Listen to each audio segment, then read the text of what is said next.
Welcome to another episode of The Brand Called You, a podcast and podcast show that brings you leadership lessons, knowledge, experience, and wisdom from thousands of successful individuals from around the world.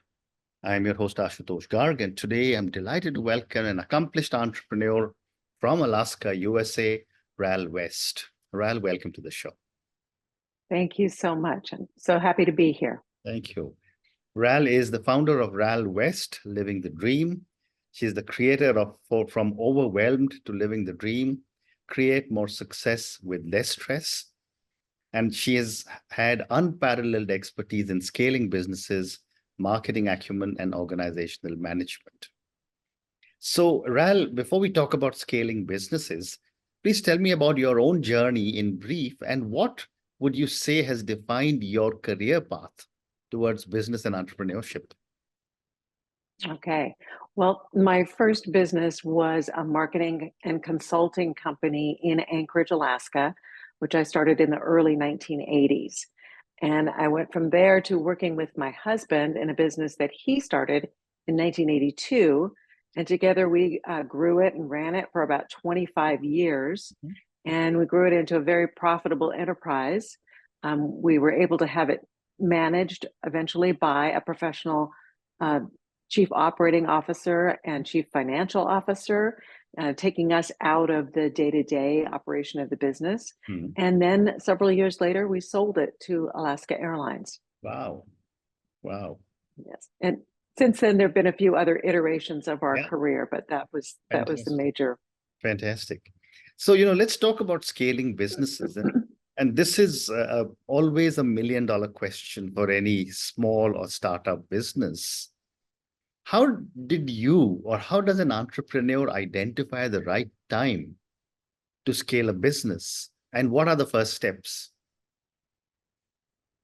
Well, first of all, the demand for your product needs to exceed the time that you have available to provide that product. So then that enables you to recognize that you need more help. Right. So before you do that, though, you need to make sure that you've got some systems in place, and you need to have a very clear definition of what the tasks and responsibilities are for that additional help, whether it be an employee or some contractor, whatever you need. Without that clarity, you can't proceed in an intelligent way. So again, define very clearly what those specific tasks and responsibilities are, preferably in writing. And use that in your hiring. And the same thing can be said if you're looking to invest in technology to expand your business. So you need to clearly define the objectives and your desired outcomes before you make that investment. And then you need to weigh, what your return on investment will be, so that you're not investing more than you can anticipate in return. Well said. Thank you. And what strategies have you found to be the most effective for managing the risks associated with rapid business growth? Well, as you know, rapid growth is usually followed by a period of, marginal or very limited profitability, because growth is expensive and there's growing pains. So to mitigate that, what I suggest is, being a bit more realistic and conservative in your assessments of what your growth path is, and increase your overhead in smaller increments that are in keeping with the actual increases in revenue, so that the impact of your growth on your profit is minimized. And overall, it's paramount that the business owner keeps their eye on the bottom line the whole time while they're growing their business. I've seen too many times where the business owner has gotten carried away with kind of a euphoric optimism as to how much growth they can accomplish. And they grow their overhead faster than they need to. They add highly paid executives. They, increase their capital outlays. And then they don't realize the amount of revenue that they anticipated. And then their profits plummet. And then they're faced with having to, lay off the staff or pull back on their growth plans, maybe even sell assets. And that's very painful and sometimes it comes too late, that Mm. they recognize that they need to do that. And then that overhead burden leads them to bankruptcy. Mm. And what would you say should a lot of these entrepreneurs be considering when they are growing? Bring in a strong mentor or a consultant or an advisor or a coach? Definitely, that's always a great idea, as to, more minds are better. Yeah.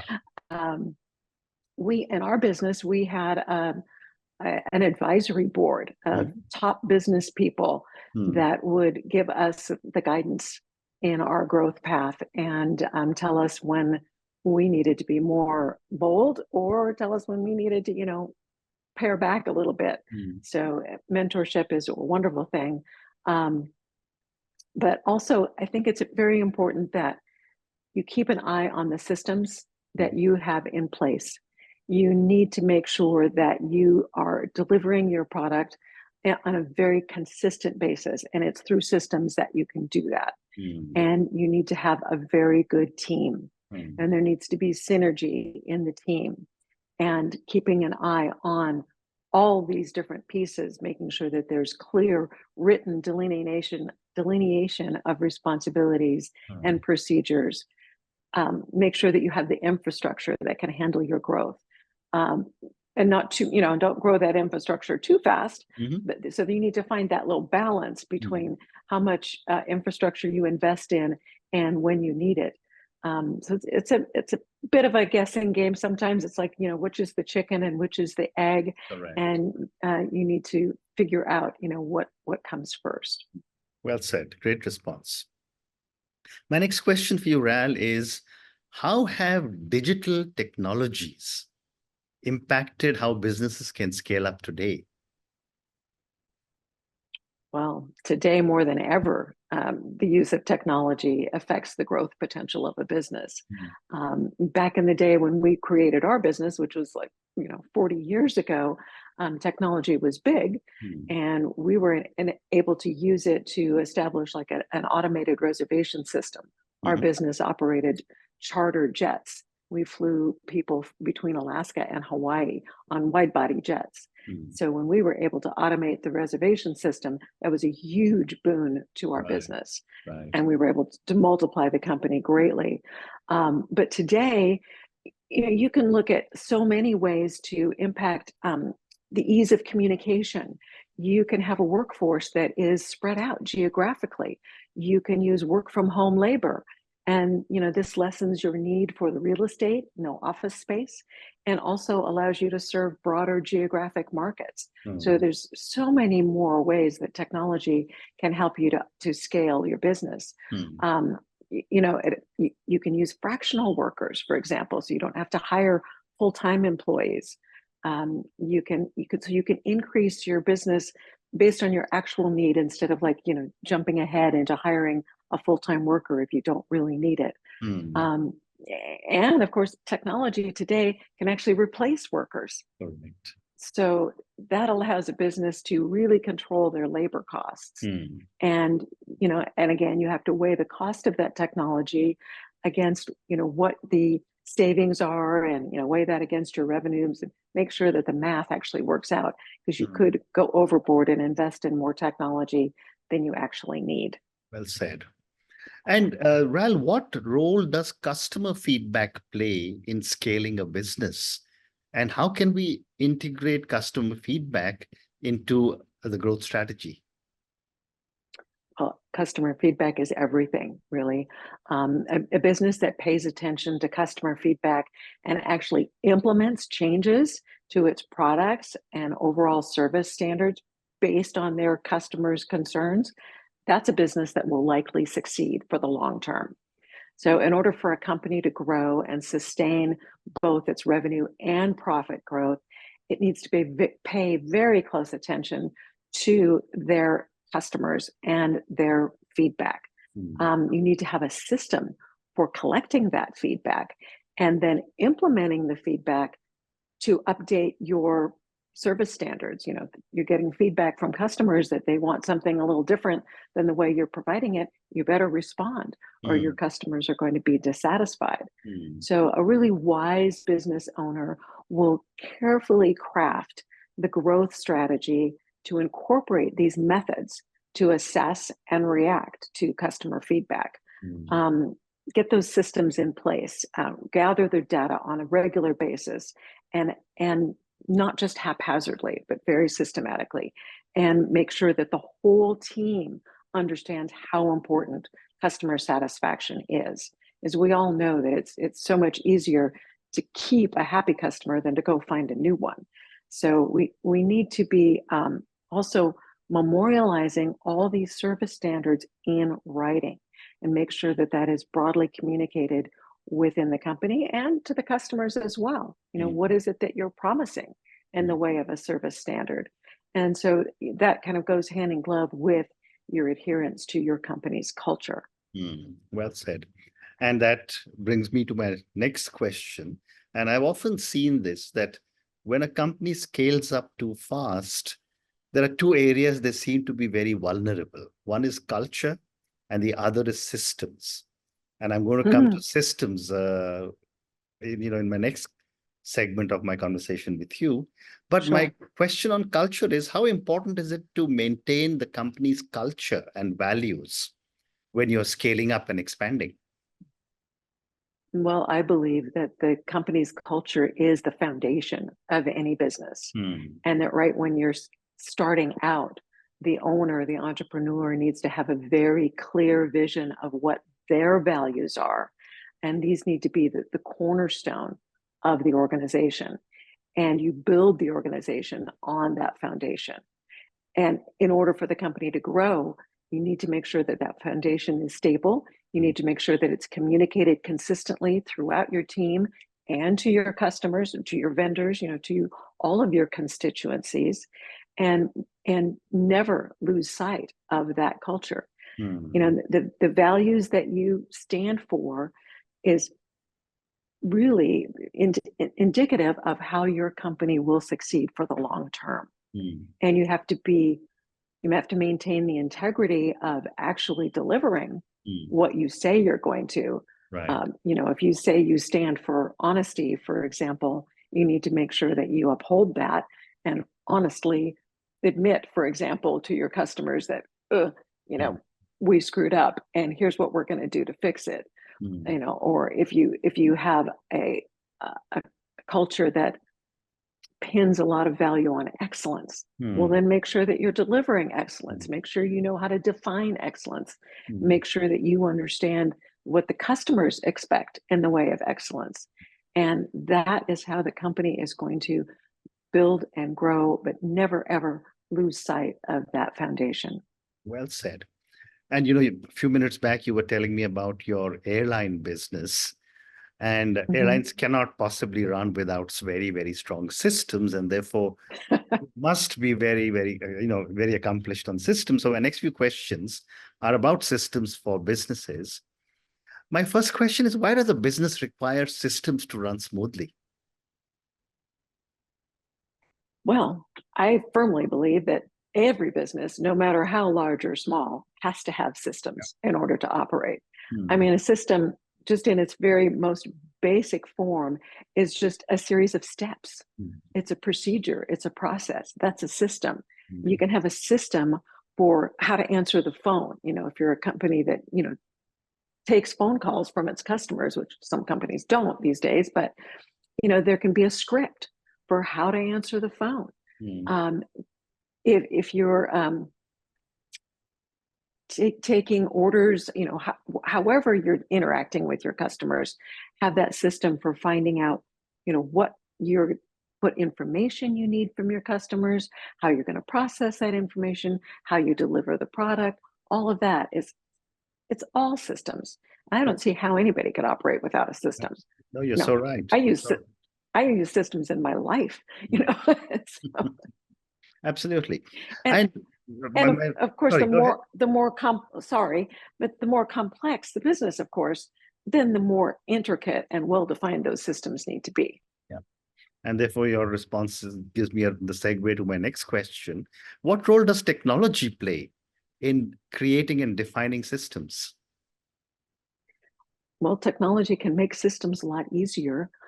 Before technology, your systems might have been just, written down, typewritten or handwritten, and executed by people. But with technology, you can have your systems executed with the technology. The example I gave earlier about our business where we employed a reservation system to take the bookings, we were able to reduce our staff considerably by using technology to take all those reservations and interact with the travel agents and so forth. So technology can, it's involved in accounting, marketing, the operations, whether you have inventory or whatever it is. Even in a restaurant these days, they use technology to communicate the order to the kitchen, and for the kitchen to let the servers know what's ready. I mean, it's just everywhere. Yeah, well said. And can systems provide more freedom to the business owner? Absolutely. Absolutely. Without a system, the business owner is working in the business rather than on it. The more they develop a system, the more they use those systems to teach their team members what to do so that these tasks are performed consistently, the more the business owner can step back and have faith and trust that things are going to run smoothly, and they don't have to be involved every minute of the day. So they can actually start to work on the business, step back, have a little, higher level view of the company and craft the vision for the future of the business. Interesting. My next question is, how can systems enable a business to provide consistent world-class customer service? This is my favorite.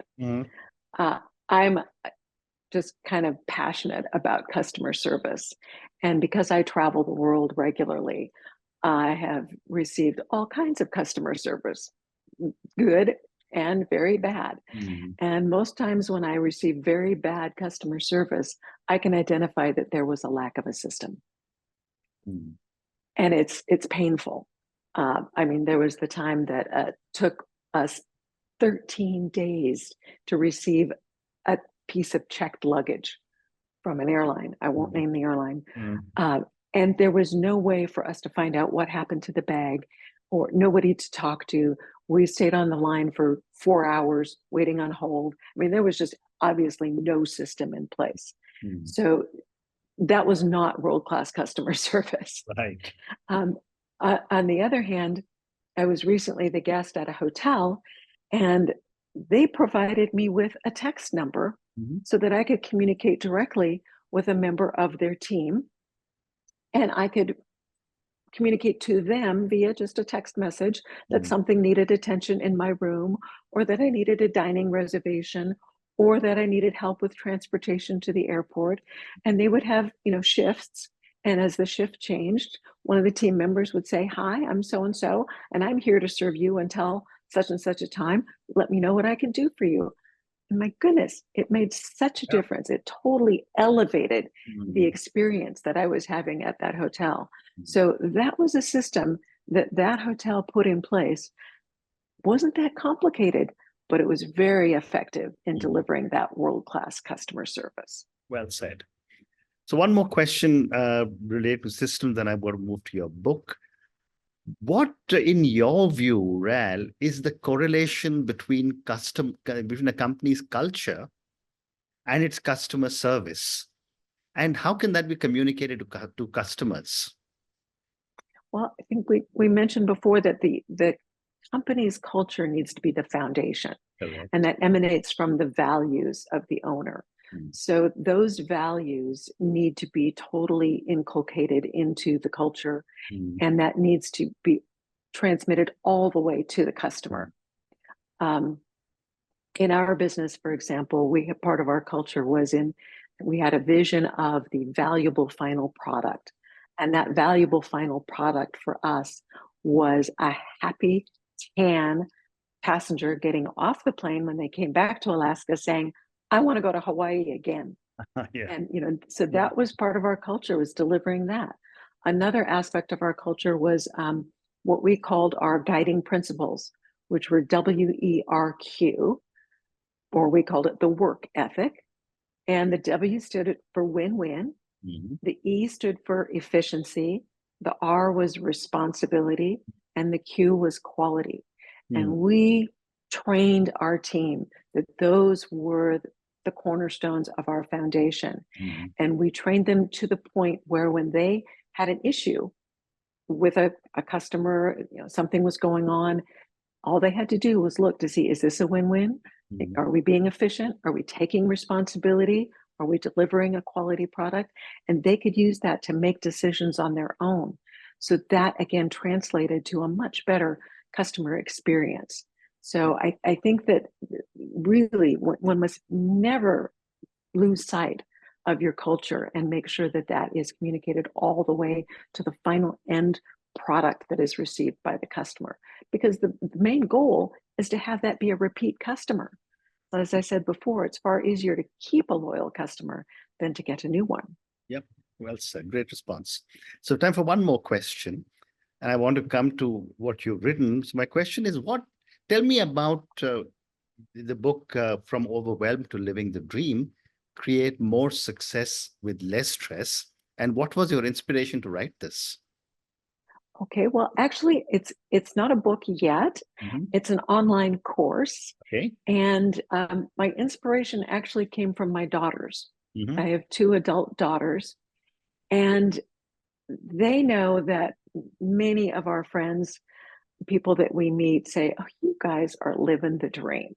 I mean, we have 2 homes, we've got a yacht, we travel the world constantly, and we still have businesses that we operate. And they say, how do you do it? How do you manage all of that? And our daughter said, just teach people how it is that you've done this, how it is that you managed to pull out of the day-to-day of your company and sell it. And how do you still keep all these other businesses going and still have this life where we're, traveling all the time? In a few weeks, I'm off to Australia. And then after that, we're off to Europe, and, but we still run our businesses. So I decided to write this online course to teach people how to do it. And of course, the primary message of the course is organize your business with systems. And that's how you're going to make life easier and run your business without stress. Wow. So I've created a free article called 6 Essential Secrets to Business Success that's available on my website. If you go to ralwest.com/secrets, you can get this free download. And that kind of outlines some of the basic principles that I believe all business owners should know. And we will also give Ral's website and where you can download what she's just spoken about. But on that note, Ral, thank you so much for speaking to me about your own amazing journey. You are certainly living the dream. Thank you for speaking to me at such length about what goes into scaling businesses and how important it is to ensure that a business has strong systems. Thank you for emphasizing the need for a strong culture and to maintain that culture. I mean, I completely agree with you. Culture is the bedrock of any good, stable, profitable business. Thank you also for speaking to me about WERQ. I love the new spelling of work, but I think this is really outstanding. Thank you very much for speaking to me, and all the very best to you. Thank you so much. Appreciate it. Thank you for listening to the Brand Called You videocast and podcast, a platform that brings you knowledge, experience, and wisdom of hundreds of successful individuals from around the world. Do visit our website www.tbcy.in to watch and listen to the stories of many more individuals. You can also follow us on YouTube, Facebook, Instagram, and Twitter. Just search for The Brand Called You.